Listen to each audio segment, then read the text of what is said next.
Hill pain অর্থাৎ গোড়ালি ব্যথা অর্থাৎ প্লান্টার ফাসাইটিসের চিকিৎসাটা খুবই গুরুত্বপূর্ণ। প্রিয় দর্শক, আসসালামু আলাইকুম। আজকে কথা বলবো গোড়ালি ব্যথা অর্থাৎ হিল পেইন বিষয়ে। হিল পেইন অনেক কারণ হয়ে থাকে। এই গোড়ালি ব্যথাটা সাধারণত একটা কমন ডিজিজের কারণে বেশি হয়ে থাকে, সেটাকে আমরা বলি হচ্ছে মেডিকেলের ভাষায় প্লান্টার ফাসাইটিস।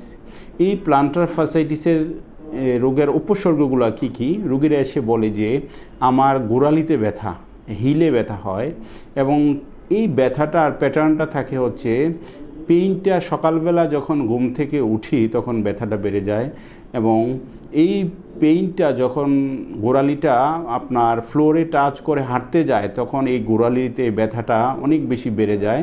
রোগীরা গোড়ালিতে পা না দিয়ে পায়ের পাতার উপর ভর দিয়ে হাঁটার একটু চেষ্টা করে। এই জাতীয় কষ্টটা সাধারণত প্লান্টার ফাসাইটিসে বেশি হয়ে থাকে।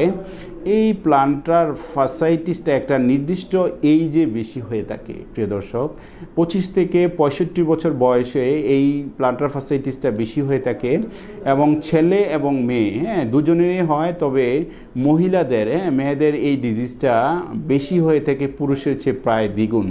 এটা কেন হয়ে থাকে? এটা বিভিন্ন সিস্টেমিক ডিজিজের কারণে হয়ে থাকে, যেমন আপনার ডায়াবেটিস আনকন্ট্রোল থাকলে হয়ে থাকে, অনেকের ওভার ওয়েট থাকে হয়ে থাকে।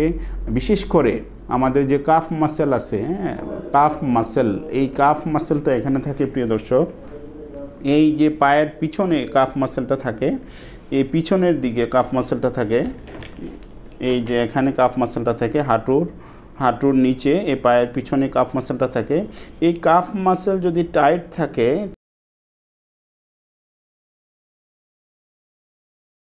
এই জন্য অনেকের এই প্লান্টার ফাসাটা ইরিটেশন করে, প্লান্টার ফাসা ইরিটেট করে। এই প্লান্টার ফাসাটা মাইক্রো টিয়ার হয় কাফ মাসেলের কারণে, টাইটের কারণে প্লান্টার ফাসাটা মাইক্রো টিয়ার হয়।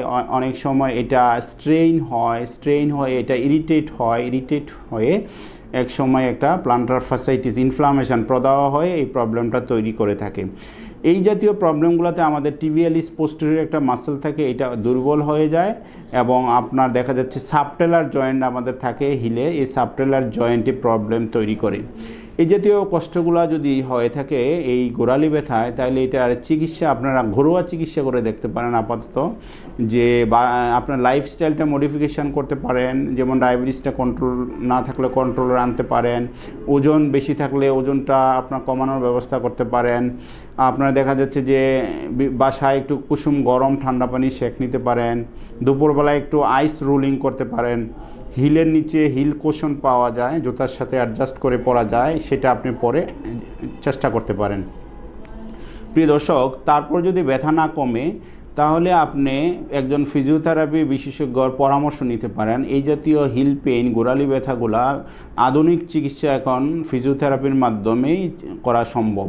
ফিজিওথেরাপিতে বিভিন্ন ধরনের আপনার আল্ট্রা মডার্ন টেকনোলজি আছে, যেমন আমরা এই জাতীয় এই গোড়ালি ব্যথা প্লান্টার ফাসাইটিসের চিকিৎসায় shockwave, extra corporal shockwave therapy দিয়ে থাকি। এই শকওয়েভের মাধ্যমে আপনার প্লান্টার ফাসার পেইনটা খুব তাড়াতাড়ি চলে যায়। আমরা অনেক সময় ক্লিনিক্যাল ড্রাই নিডল করে থাকি, অনেক সময় আমরা ম্যানিপুলেশন করে থাকি, এখানে সাবটেলার জয়েন্ট মোবিলাইজ করে থাকি, বিভিন্ন ধরনের ইলেকট্রিক্যাল মডালিটিস ইউজ করা হয়। এই বিভিন্ন ধরনের আপনার এক্সারসাইজ করানো হয়, এক্সারসাইজ প্রেসক্রিপশন করে এবং রোগীকে ইমপ্লিমেন্ট করা হয়। এই জাতীয় চিকিৎসার মাধ্যমে কিন্তু প্লান্টার ফাসাইটিসের যে কষ্টটা আছে এটা তাড়াতাড়ি ইনশাল্লাহ কমে যায়।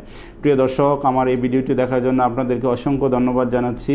আল্লাহ আমাদের সকলকে ভালো রাখুক, সেই কামনায় শেষ করছি। আল্লাহ হাফেজ। আসসালামু আলাইকুম রহমতুল্লাহ।